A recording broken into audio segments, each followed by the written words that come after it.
केले के छिलके का सबक। एक खूबसूरत दोपहर थी। अली अपने दोस्तों के साथ पार्क में खेल रहा था। खेलते खेलते इसे भूख लगी।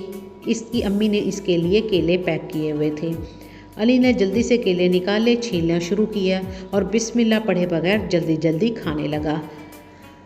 खाना ख़त्म करने के बाद इसने इर्द गिर्द देखा, लेकिन यहाँ तो कोई कूड़ेदान नज़र नहीं आ रहा था।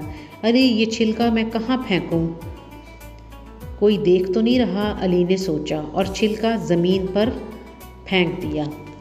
इतने में यूसुफ ये मंज़र देख रहा था। अरे अली, तुमने ये क्यों फेंका? यूसुफ ने पूछा।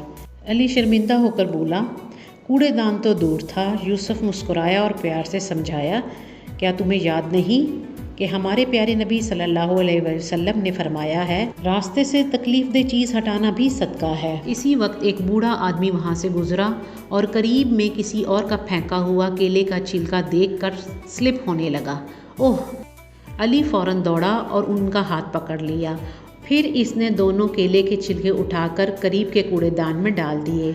बुज़ुर्ग ने अली के सर पर हाथ रखा। शुक्रिया बेटा, तुमने मेरी मदद की और गंदगी भी साफ़ की।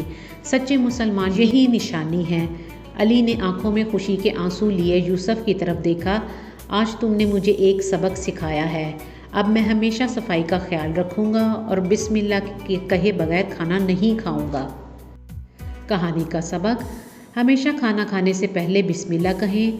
कूड़ा हमेशा कूड़ेदान में डालें। सफाई रखना भी इबादत है।